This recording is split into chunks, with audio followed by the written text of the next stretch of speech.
Nous avons porté l'image de nos parents, nous porterons l'image du Christ. Tel est le Christ, nous le ressemblerons. Nous serons semblables à lui. Christ est divin, nous ne pouvons pas être divins. On est terrestre, nous deviendrons célestes. Nous sommes parfaits, en quelque sorte, par la régénération à l'intérieur du Christ. Parce que Christ est en nous, nous deviendrons parfaits dans le visible. Nous le glorifierons à toujours. Nous chanterons le cantique de l'agneau.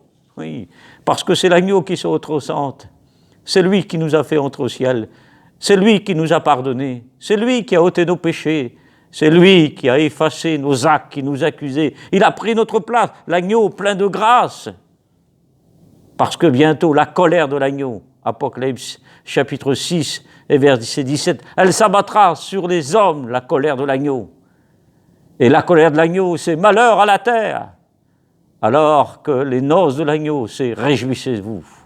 Nous serons avec l'agneau, nous chanterons le cantique de l'agneau, car Israël chantera le cantique de Moïse. Nous lui parlerons, nous le remercierons, nous le toucherons de l'extrémité de notre doigt, nous le verrons tel qu'il est, nous se prosternerons à ses pieds.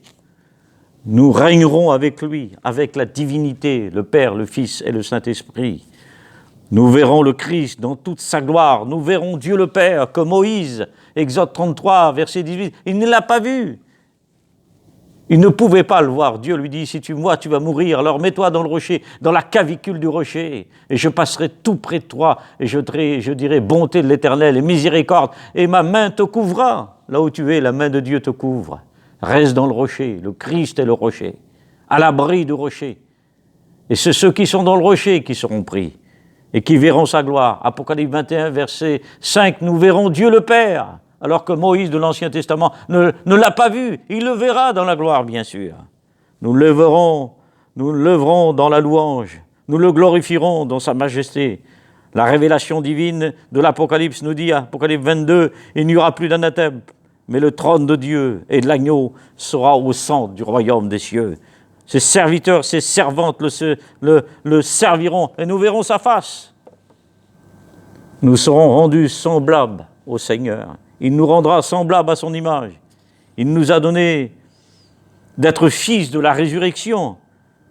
Nous triompherons à côté de son trône. Le vainqueur sera assis à côté de lui. Et je lui donnerai un caillou blanc. Il sera une colonne dans mon temple. Je lui donnerai de la manne cachée. Non pas de la manne que vos pères ont mangée dans le désert. Ils sont tous morts. Mais le pain que je vous donne, c'est le pain de vie. Il nous a rendus conformes à sa gloire. Nous siégerons comme vainqueurs de la récompense qu'il nous donnera. La joie abondance, elle sera bien sûr au centre de l'éternité. Au ciel, nous serons comme des étoiles. Oui, les étoiles sont comme des anges à l'origine. Ézéchiel 28 et verset 14. Les étoiles sont les 7 églises de l'Apocalypse, chapitre 2 de l'Apocalypse.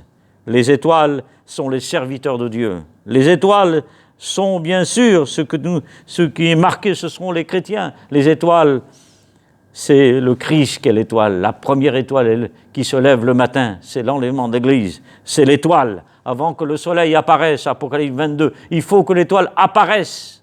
Nous n'attendons pas le soleil qui apparaît. On attend l'étoile parce qu'on est l'Église qui doit être enlevée avant de la colère à venir qui va s'abattre sur la terre.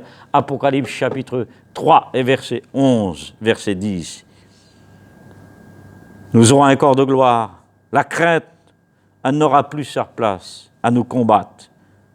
Mais Christ sera pour nous et nous serons devant la face de Dieu et de l'agneau.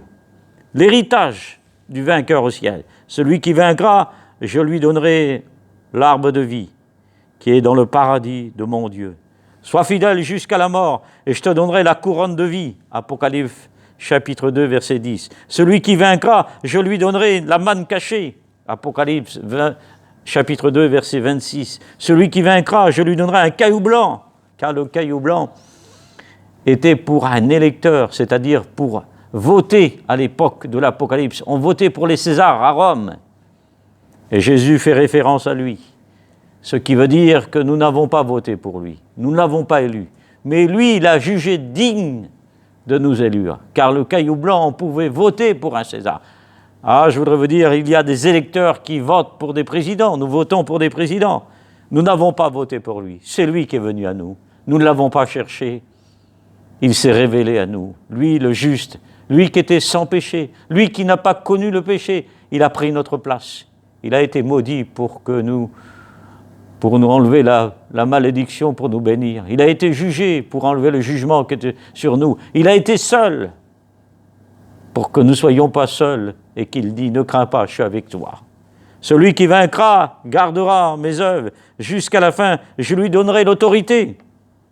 Je lui donnerai une étoile du matin. Celui qui vaincra sera revêtu de vêtements blancs.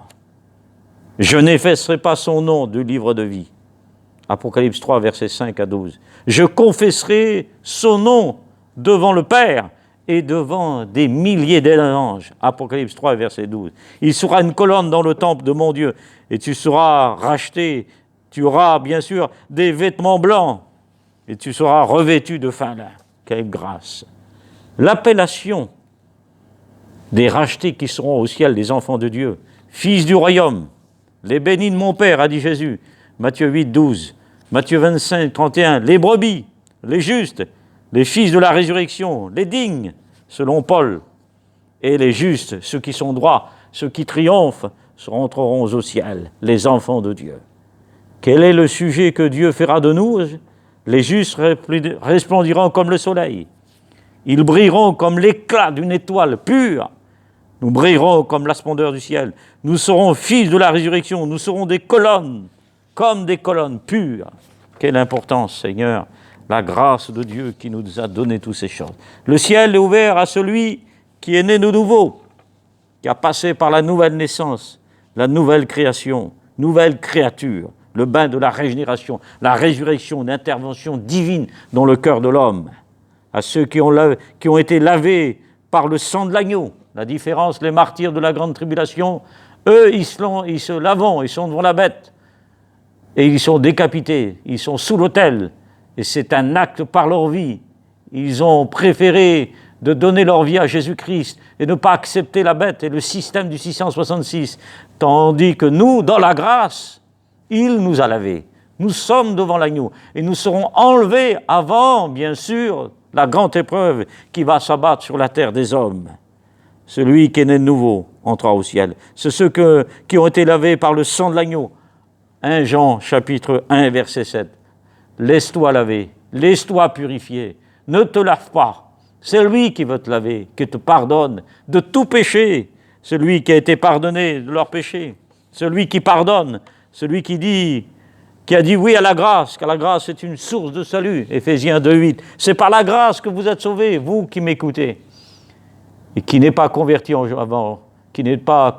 avant la venue du Seigneur. Vous êtes en attente, le monde est bouleversé, nous vivons des drames, planète Terre, où là, le poison fait des ravages, le coronavirus fait des ravages. Mais je voudrais vous dire que le Seigneur